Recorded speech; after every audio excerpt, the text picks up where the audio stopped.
മംഗലാപുരത്ത് അദാനിയുടെ ഏജന്റിനെ കണ്ടു എന്ന ആരോപണം തള്ളി മുഖ്യമന്ത്രി വി.ഡി. സതീശൻ. യാത്ര ഓരോരുത്തരുടെയും വ്യക്തിപരമായ കാര്യം. അദാനിയുമായി ഒരു ബന്ധവുമില്ല എന്നും വി.ഡി. സതീശൻ പ്രതികരിച്ചു.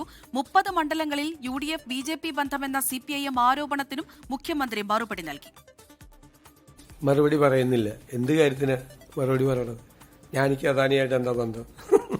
ചുമ്മാ ഓരോന്ന് പറയല്ലേ. ഗോവിന്ദൻ മാഷ് പറയട്ടെന്ന്. പുള്ളിക്ക് എന്തെങ്കിലും പറയണ്ടേ? അല്ല, അതൊക്കെ ഓരോരുത്തരുടെ വ്യക്തിപരമായിട്ടുള്ള കാര്യങ്ങൾ. അതിൽ നിങ്ങൾ ഇടപെടേണ്ട കാര്യമില്ല. CPM-നെ തോൽപ്പിക്കാൻ എളുപ്പമാണ്, പക്ഷെ തോറ്റെന്ന് അവർക്ക് ബോധ്യപ്പെടാൻ വലിയ പാടാണ്. അവർ ബോധ്യപ്പെടാൻ അതിന്റെ ഭാഗമായിട്ട് സത്യത്തിൽ ആ ചർച്ചയാണോ അവരുടെ ജില്ലാ കമ്മിറ്റികളിൽ നടന്നത്? അതാണോ ആ ചർച്ചയാണോ? ഈ പറഞ്ഞ കാര്യമാണോ അവിടെ ചർച്ച നടന്നത്? ഉന്നത വിദ്യാഭ്യാസ സെക്രട്ടറിയായി B. അശോകിനെ നിയമിച്ചത് രാഷ്ട്രീയ പശ്ചാത്തലം നോക്കിയല്ല എന്ന് മുഖ്യമന്ത്രി വി.ഡി. സതീശൻ. സംസ്ഥാനത്ത് ഉദ്യോഗസ്ഥ ക്ഷാമമുണ്ടെന്നും മുഖ്യമന്ത്രി പറഞ്ഞു. നമ്മൾ ഈ കേരളത്തിലെ IAS കേഡറിലുള്ള ഉദ്യോഗസ്ഥന്മാരുടെ രാഷ്ട്രീയ പശ്ചാത്തലം അന്വേഷിച്ചിട്ടാണോ പോകുന്നത്?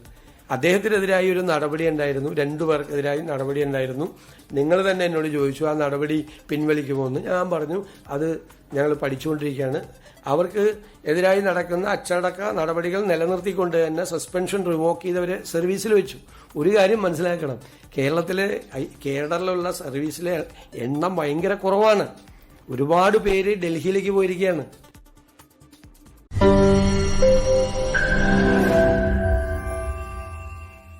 ലോകത്തെവിടെയായാലും ഏത് സമയത്തും 24 വാർത്തകളും ഓഗ്മെന്റഡ് റിയാലിറ്റി പാക്കേജുകളും എക്സ്പ്ലെയിനറുകളും വിശദമായി കാണാൻ ഞങ്ങളുടെ YouTube ചാനൽ നിങ്ങൾക്ക് സബ്സ്ക്രൈബ് ചെയ്യാം.